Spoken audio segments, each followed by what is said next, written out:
What is up, everybody, and welcome to our super spooky episode of Tattoo Critiques.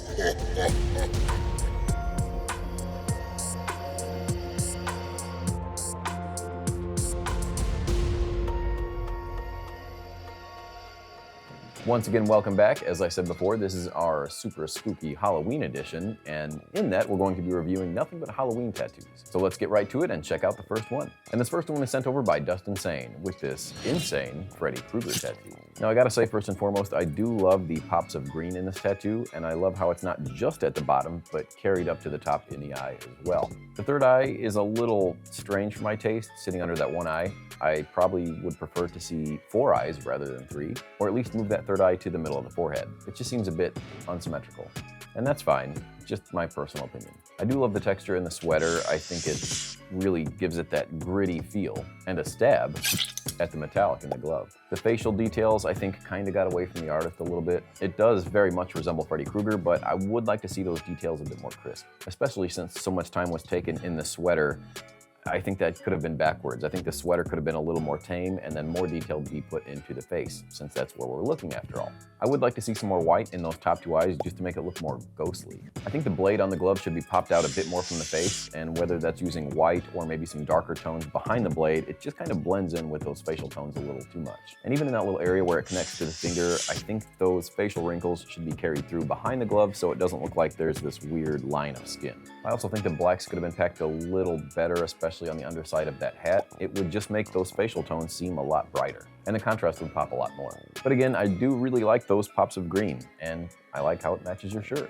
Thank you so much, Dustin, for sending that over. All right, this next one sent over from Kylie D. Hotel, who's been tattooing for a little over a year and a half now. And Kylie sent over this Killer Clown from Outer Space, which was a movie I loved as a kid. It was super scary. Now, Kylie, I don't hate this tattoo, I don't really like it. And that's for a few reasons. The lack of contrast for one, and some areas are a little blurry. I think they could be tightened up a bit, like the flail that the clown is holding. I think you could have put a very thin outline around the head of that flail so it actually pops out from the clown and the background. And the same thing with the nose. It just almost flattens into the face a bit too much. And the ears and the sides of the face. There's not really any outlines in this tattoo aside from the letters at the bottom. And of course the hair, but I think most of that should have been done with a mag. When you use a liner instead of a mag, you can really get some crispy areas, and you want those for the facial features, and especially that nose, since that's a dead center of the tattoo. And this thing looks pretty huge, so I don't see why you couldn't have used like a 3-round liner or something around there. Also, if I'm being super nitpicky about this, if we zoom into the flail, we see this one spike behind the other spike. Sometimes it's best to not use the reference exactly. Like, I don't think you really needed both of those spikes. Just eliminate one so it's not as messy. I will say I think you did a pretty good job with the lettering. It is legible, especially the From Outer Space, but I wish you would have kept that consistency throughout the entire tattoo. Hopefully whoever this person ends up with doesn't have a fear of clowns, because I don't think that's gonna work out. But you did send over another one, so let's take a peek at that. And I hate to keep ripping on you, but this Frankenstein is pretty derpy. And I know he's a monster, I get that. I mean, I'm a monster myself. But this tattoo just looks a bit wonky. It just looks like Dr. Frankenstein was making grilled cheeses before putting this monster together, if you know what I'm saying. You guys don't think that's funny? I think that's funny. I can say the same thing about this one as I said for the last one. It's just the lack of contrast. You can't really be afraid of solid blacks. I see you do have a lot of skin tone showing, which is great, but you need the other side of that spectrum. And I'm not talking about that spectrum. I don't know if it's that funny. No, that's not funny. And although these weren't really Halloween tattoos, I do appreciate you so much, Kylie, for sending those over. And up next, we have Riley, who actually sent over a Halloween-themed tattoo. I don't really consider horror movies Halloween-related, but you know, I'm working with what I got. But this one's cool. I like the idea behind it. It's nothing crazy, or it doesn't really have a wow factor, but it's a nice Halloween-themed tattoo. I love the addition of the leaves swirling around the ghost, and I like the addition of the movement lines. Even those little white ones, which I probably would normally hate, it works here. And I like how the ghost isn't even affected by the wind, he's just in his own little world. The fade to black at the top of the ghost is a nice touch. It really illuminates those eyes. That sheet is a bit grungy though, like he maybe picked it up in the alley of a massage parlor. I'm just saying. But overall, yep, it is pretty simple, but it does the job. So thank you, Riley, for sending that over and knowing the assignment. Up next, we have one from Dana Ingram with this spooky unicorn tattoo. And spooky it is. That thing could really go for a cheeseburger. I can see his ribs. I like the addition of reds in this tattoo, although I do wish those reds were carried around somewhere at the bottom as well. Similar to the Freddy Krueger tattoo, you want to lead those colors around the tattoo. I think it would have been cool to see those bats almost trail off in the distance, you know, have a much more dramatic change in size with those bats. There's not a whole lot to say about this one. I like the fact that you went with a black unicorn just to make him that much more creepy. Although I'm not sure what the black stuff is leaking out of his mouth, he might want to get that checked out. I like how the horn isn't just straight, but it's got some bends in there. It almost gives it a knife look. I can really tell you love bats, Dana, just judging by that Nightmare Before Christmas tattoo with 5 more bats. But not a bad tattoo. Again, there's just not a whole lot to critique on this. I do think the unicorn could have used some sort of light source or maybe just some extra skin showing through, just so it doesn't flatten out over time. Contrast is always nice to have in any tattoo. But again, not a whole lot to critique on this tattoo, so I'll leave it at that. Thank you so much, Dana, for sending that over. The next one sent over by Nicholas Tavalaiccio. Nick T. And Nick, you sent over this Not Today Grim Reaper, and he looks like he's having a swell time on vacation. I wasn't going to say I'm not the biggest fan of the broken bone on the scythe, but you did mention in your email that's because you broke your femur due to a motorcycle accident. So, bummer, dude. I hope you're healing well. I like the traditional roses on the shirt. I think those are done really well. I love the orange glasses, and it just looks like he's having a sweet time. He's not trying to unalive anybody today. Again, another one that's not so crazy. It's just a nice little banger, and it's a fun idea overall. The blade on the scythe does get a little wonky near the tip, but it's not that bad. I will say if that's his elbow there at the bottom of that sleeve, then that's got to be an extremely long upper arm. It does look like the wrist gets a little messy on the hand that's holding the scythe, but we'll let it slide. But overall, I give it a solid 6 out of 10. Thank you so much, Nicholas T, for sending that over. The next one is sent in from Daisy Wade, and Daisy, you sent over this Scream mask with a few little hearts around it. That's pretty adorable. I'd almost say this is a Valentine's tattoo rather than a Halloween tattoo. But this is what I was talking about by carrying those colors throughout the entire tattoo. It's not just on the top or on the bottom, but it circles the entire thing. I do appreciate the stipple work throughout this tattoo, but to get a good contrast, I would have liked to have seen some smoother shading on the mask and on the blade of the knife. It just would have changed it up a bit and kept it a little more interesting. The hood on the top does look like it's almost folding in on itself. I'm not sure what happened there. It's just not as clean as it could be. And I like the blood on the blade to the right, but I'm not the biggest fan of the ketchup on the left. It just seems a bit too thick and almost Heinz-like. But I know they used fake blood in the movie, so sure. I think that little gleam or star should have been on the knife blade itself rather than hanging off the blade, just to make that knife look nice and shiny. I would have used more of a solid black in the top part of that mouth just so it almost has a bend to it. The black in the mouth just looks a bit too flat as it sits. And I know you probably weren't going for anything mind-blowing, but these are just a few tips to help bring it to the next level. I like how you place those hearts with the little swoops in them because it almost leads the viewer's eye to look at the mask and then down at the blade and then all the way to the bottom. So I don't know if that was intentional, but it worked. And with the white in this tattoo, especially in the blade, just get rid of it. It's not really working, and the little white dots in the background, you can barely even see. So just leave those out. But not a bad tattoo by any means. Just a couple little things that I would have done here and there to really make it scream.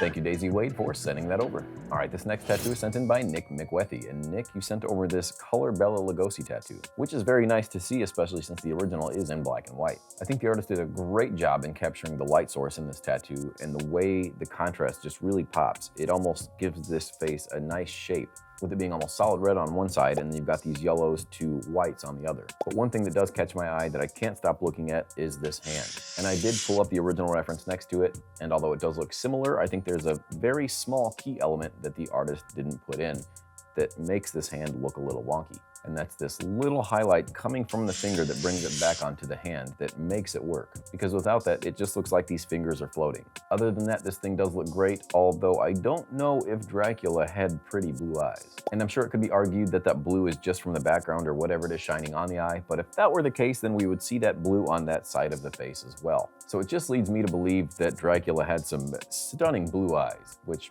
I personally would think that he would have brown or even solid black, but that's just me. A few moments later. Well, after looking it up, I was wrong. It happens. Don't get used to it. Might have pulled a little foo-foo on that one. But Bela Lugosi did have blue eyes, which You know, if I had a gripe, it would be that Dracula has blue eyes. I mean, come on. He's supposed to be scary. Give him red eyes. Or like I said, solid black would be great. But who am I to say? I'm just here to critique the tattoos. And going back to critiquing, I will say that I love the shadow going onto the face from the hand. It's almost solid black, and I love that. It really gives this whole thing a very, very nice contrast. Even if those whites weren't tattooed on the highlight side of the face, it could just be skin tone, and because of those dark shades on the face, it would still look that bright. I like the watercolor effect on the bottom of this tattoo. It almost looks painterly, but I'm not the biggest fan of it near the top. It just looks like the paint cup spilled over. His chin does get a bit wonky, especially if we compare it directly to the reference. His chin is a lot bigger, and a big chin is always menacing. But I do wish this tattoo felt a bit more Dracula.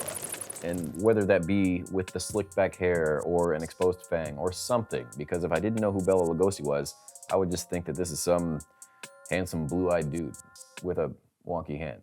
But this tattoo was applied very well, even if I'm unfamiliar with the reference. So good job to the artist, and I have to reiterate, I love how they took that contrast to the next level with these solid blacks. I would like to see a lot more artists doing that. And thank you, Nick, for sending that through.